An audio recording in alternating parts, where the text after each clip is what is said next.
Antarctica एक ऐसी जगह है जहां खूबसूरती भी डर बन जाती है। यहां की ठंड सिर्फ बदन नहीं रूह तक जमा देती है। हर तरफ सिर्फ बर्फ की सफेदी, लेकिन इस व्हाइटनेस के अंदर एक अजीब सा सन्नाटा बसा हुआ है, जैसे कुछ छुपा हो। ठंडी हवाएं चीख सी लगती हैं, बर्फ के मैदानों पर गूंजती रहती है, जैसे किसी अनजाने खौफ की वार्निंग हो। यहाँ की खामोशी इतनी गहरी है कि लगता है कोई पुरानी आत्मा अभी भी यही भटक रही हो। लेकिन इस सन्नाटे के अंदर कुछ ऐसी चीजें छुपी हैं जो इंसान की सोच से बाहर है। बर्फ के नीचे गहराई में कुछ राज छुप गए हैं, ऐसे राज जो कभी सामने नहीं आते। आइस के नीचे एक अनजाना वर्ल्ड है, जहां जिंदगी चुपके से सांस ले रही है, इंसान की नजर से दूर। महीनों तक यहां अंधेरा ही अंधेरा रहता है, ऐसा अंधेरा जिसमें कुछ भी हो सकता है।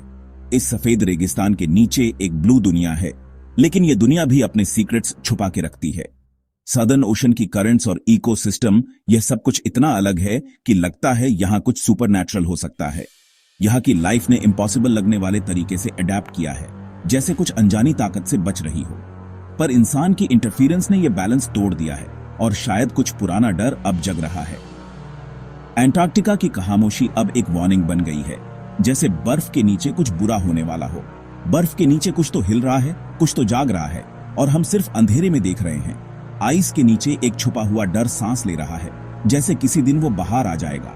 अंटार्कटिका एक राज, एक खौफ और एक इंतजार का खेल।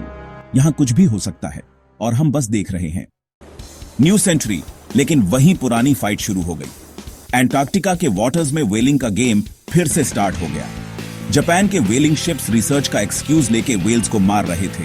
हार्पून और खून सब कुछ दिख रहा था, सच चुप नहीं सकता था। तभी सी शेपर्ड्स आए। यह लोग समुद्र के असली प्रोटेक्टर्स बन गए। छोटे शिप्स लेके ये लोग बड़े व्हेलिंग शिप्स के सामने खड़े हो गए, बिल्कुल फियरलेस। इनका मिशन सिंपल था, व्हेल्स को बचाना, नो मैटर व्हाट। ये फाइट पैसा और पावर के अगेंस्ट थी, सिर्फ करेज और पैशन का गेम था। सी शेपर्ड्स ने व्हेलर्स के रास्ते में रोप्स डाले, एसिड बॉम्ब्स फेंके और अपनी लाइफ रिस्क पे डाल दी। व्हेलर्स ने भी वाटर कैनन से जवाब दिया। पूरा सीन डेंजरस हो गया था। हर साल ये ड्रामा रिपीट होता रहा, एक ही स्टोरी बार बार।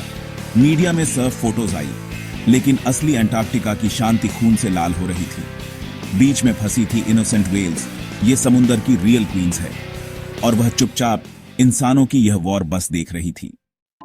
इसी फाइट के बीच जब ह्यूमंस अपनी लिमिट्स क्रॉस कर रहे थे, कुछ और ही वियर्ड होने लगा। समंदर के डीप में एक अननोन पावर सडनली एक्टिव हो गई। व्हेलिंग शिप के सोनर पे एक मैसिव ब्लिप दिख गया। ये कोई नॉर्मल चीज बिल्कुल नहीं थी, ब्लू व्हेल से भी बड़ा, इतना ह्यूज कि पहले कभी किसी ने इमेजिन भी नहीं किया था। क्रू को लगा मशीन ही खराब है या कोई टेक्निकल ग्लिच हो गया है, लेकिन ब्लिप वही स्टक था, बिल्कुल मूव नहीं कर रहा था। और फिर सडनली वो चीज शिप की तरफ सुपर फास्ट आ रही थी, जैसे कोई रियल प्रेडेटर हो। एक सेकंड में वो चीज शिप के नीचे से क्रॉस कर गई, एक टेरिफाइंग शैडो की तरह। सब लोग लिटरली शॉक हो गए। शिप पे एक क्रीपी साइलेंस छा गया। उस रात किसी ने भी हंटिंग नहीं की, सब टोटली स्कैर्ड थे। सबके दिल में एक अजीब सा अननोन फियर बैठ गया। समंदर में क्या है, सोच के ही चिल्स आ रहे थे। सी शेपर्ड्स के सोनार पे भी वैसे ही स्ट्रेंज सिग्नल्स आए। उन्होंने भी वही अननोन चीज स्पॉट की। रूमर्स स्प्रेड हो गए जैसे वाइल्ड फायर। लोग सोचने लगे, क्या अंटार्कटिका के नीचे कोई मेगा क्रीचर छुपा है? क्या कोई जायंट बीस्ट है वहां? क्या व्हेलिंग ने किसी एंशिएंट मॉन्स्टर को जगा दिया? क्या हमने किसी स्लीपिंग डीमन को डिस्टर्ब कर दिया? कुछ लोगों ने इसको द ब्लूप से कनेक्ट किया, उस मिस्टीरियस साउंड से। एक अजीब सी साउंड जो समंदर के अंदर रिकॉर्ड हुई थी। अब तक कोई समझ नहीं पाया कि यह क्या था। अंटार्कटिका की मिस्ट्री और भी डीप हो गया था। शायद यह सीक्रेट कभी रिवील ही ना हो। अब क्वेश्चन यह था, हमारी यह फाइट क्या चीज जगाने वाली है? हम लोग क्या कर बैठेंगे? क्या हमने कुछ ऐसा छेड़ बेच दिया है जिसका रिजल्ट हम सोच भी नहीं सकते? कहीं यह हमारी बिगेस्ट मिस्टेक तो नहीं? अंटार्कटिका के सन्नाटे में अब एक नई गूंज सुनाई देने लगी थी, एक अननोन डेंजर की वाइब, और दुनिया सुन रही थी शॉक और डर के साथ। साल 2013 का सीन है। व्हेल वॉर अपने पीक पर थी, सब टेंशन में थे। जापानीज सप्लाई शिप हारुयुकी मारू सडनली मिसिंग हो गया। कोई समझ ही नहीं पाया, शिप एकदम गायब हो गया। रेस्क्यू टीम्स को सिर्फ मलबा मिला। शिप लिटरली 2 टुकड़ों में था, जैसे किसी ने बीच से फाड़ दिया हो। ऑफिशियल रिपोर्ट तो आइसबर्ग से टकराने की थी, लेकिन सर्वाइवर्स ने पानी में एक बड़ी जिंदा सी शैडो देखी थी। हल पर अजीब निशान थे, जैसे किसी मॉन्स्टर ने पंजे मारे हो। एक्सपर्ट्स भी टोटली कंफ्यूज्ड हो गए, क्योंकि ये नॉर्मल कोलिजन जैसा नहीं लग रहा था। सी शेपर्ड्स पर ब्लेम आया, पर उन्होंने सीधा मना कर दिया। रूमर्स ये भी थे कि वेल्स बदला ले रही है। लोग बोल रहे थे शायद वेल्स ने मिलकर शिप को डिस्ट्रॉय किया। एंटार्क्टिका की हवाओं में एक नई मिस्टीरियस कहानी घूम रही थी।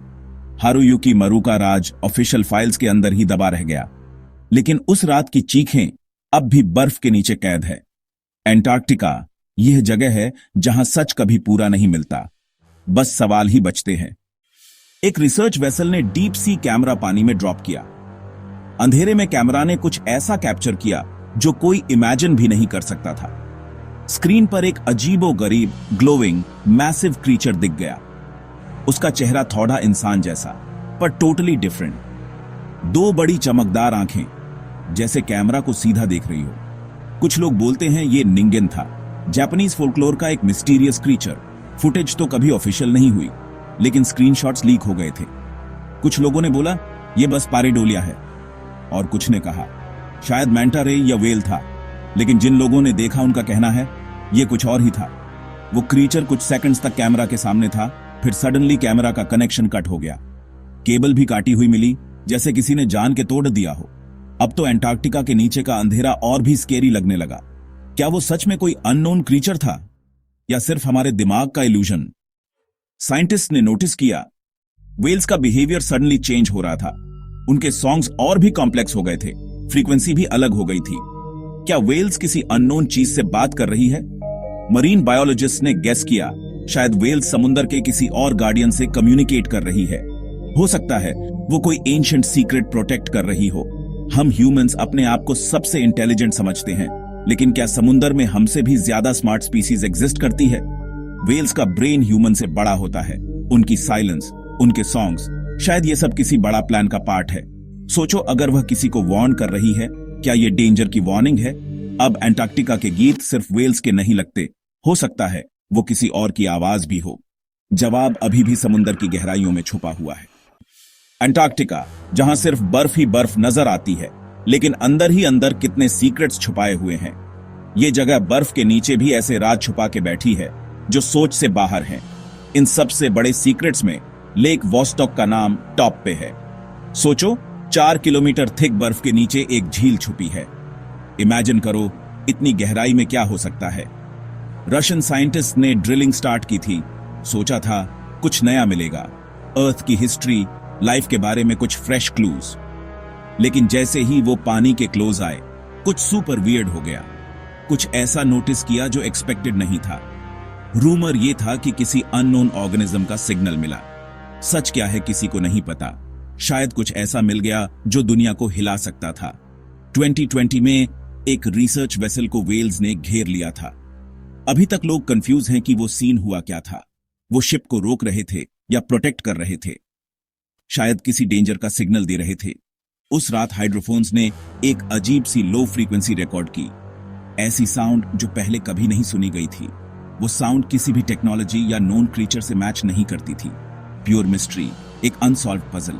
एंटार्क्टिका के नीचे क्या चल रहा है, क्या हम कभी जान पाएंगे? बर्फ के नीचे छुपे एंशिएंट सीक्रेट्स अब जाग रहे हैं, और अगर यह जाग गए तो दुनिया का फ्यूचर ही चेंज हो सकता है। आज की वीडियो में इतना ही। मिलते हैं नेक्स्ट वीडियो में नई मिस्ट्री के साथ। Good bye.